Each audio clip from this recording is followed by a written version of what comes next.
সন্ধিয়াটো আমি উৎসৰ্গা কৰিছোঁ সদ্য প্ৰয়াত অসমৰ এগৰাকী বিশিষ্ট নাট্যকাৰ পৰিচালক তথা সু অভিনেতা ফুলনা কুমাৰ ভট্টাচাৰ্যৰ বৰ্ণ।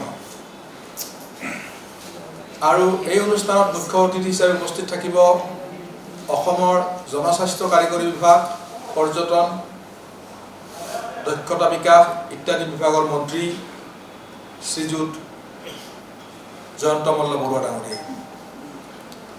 এই সন্ধিয়াৰ বিশেষ অতিথি হিচাপে উপস্থিত থাকিব অইল ইণ্ডিয়া লিমিটেডৰ মুখ্য মহাপ্ৰবন্ধক মানৱ সম্পদ বিভাগৰ অৰুণজ্যোতি বৰুৱাই।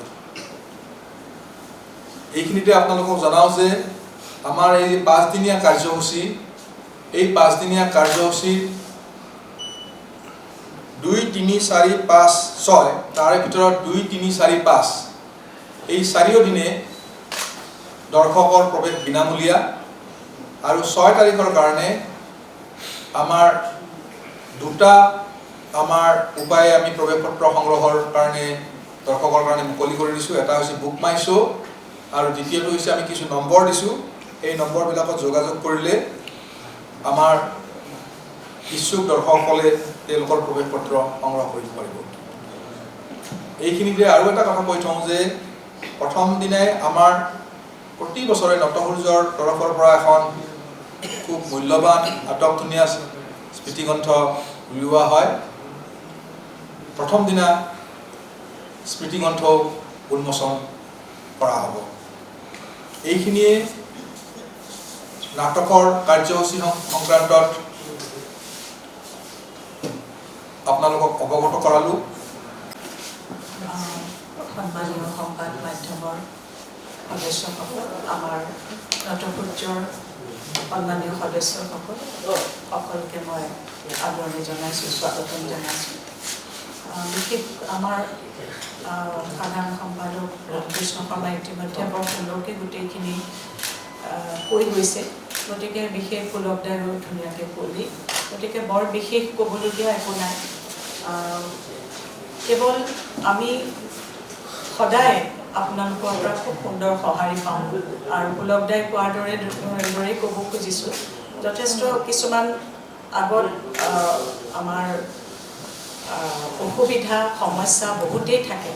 সেই সমস্যাখিনি আমি একাষৰীয়া কৰি পেলাই আজি এই সমাৰোহ এক উল্লেখযোগ্য সমাৰোহত পৰিণত হৈছে।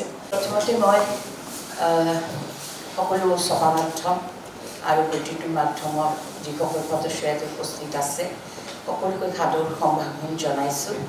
আৰু আপোনালোকে যিদৰে অত বছৰে প্ৰচাৰ প্ৰসাৰত নটসূৰ্যৰ এটা ঠাইত আহি উপনীত কৰিছে, এইটো সঁচাই আমাৰ সকলোৰে ফালৰ পৰা কৈছোঁ প্ৰশংসনীয়।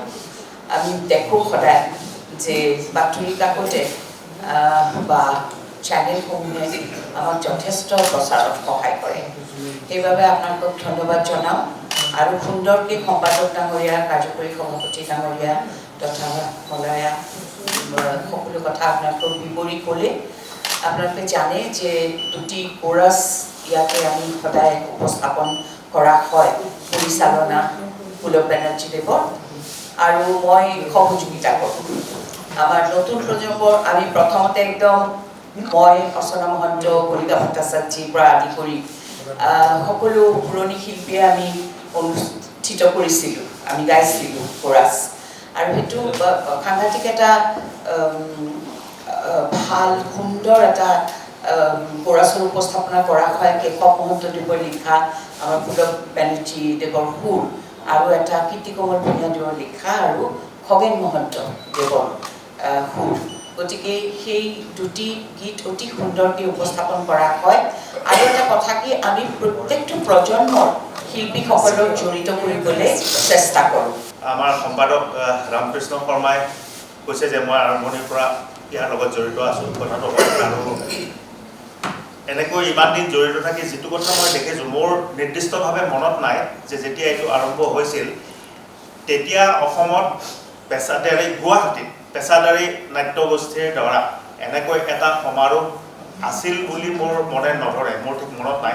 আৰু যদিও আছিল পৰিকল্পনা থাকিব পাৰে, কিন্তু নটসূৰ্যৰ এই যি যাত্ৰা আৰম্ভ কৰিলে তাৰপিছত অৱশ্যে আৰু বহুত এনেকুৱা সমাৰোহ আমি দেখিবলৈ পাওঁ আৰু কিন্তু তথাপিও নটসূৰ্যৰ সমাৰোহটোৰ প্ৰতি সকলো নাট্যপ্ৰেমীয়ে সদায় অতি আগ্ৰহেৰে বাট চাই আছে।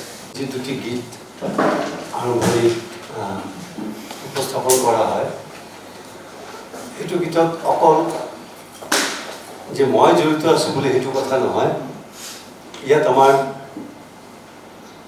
সংগীতৰ প্ৰতি অনুৰাগী যিসকল সদস্য আছে, বিশেষকৈ বিদ্যুৎ বিকাশ গোস্বামী, আমাৰ চন্দন মহন্ত, আমাৰ চন্দন মিশ্ৰ, আমাৰ মনোজ দাস আৰু বিশেষকৈ আমাৰ সকলোৰে আদৰৰ প্ৰিয় মিঠু বৌ মনীষা হাজৰিকা বৌ, এইসকলৰ সহায় সহযোগিতাতহে আমি আগবাঢ়িছোঁ আৰু হয়তো এই দুটি গীতে শ্ৰোতাসকলক আকৰ্ষণ কৰিছে, কিয়নো শ্ৰোতা আহি পেলাই প্ৰথম দিনাখন বহুতে মোক সুধিছে এই গীত দুটি হ'বনে নাই এইবাৰ। গতিকে সেই কথাটো মই আপোনালোকক ক'লোঁ।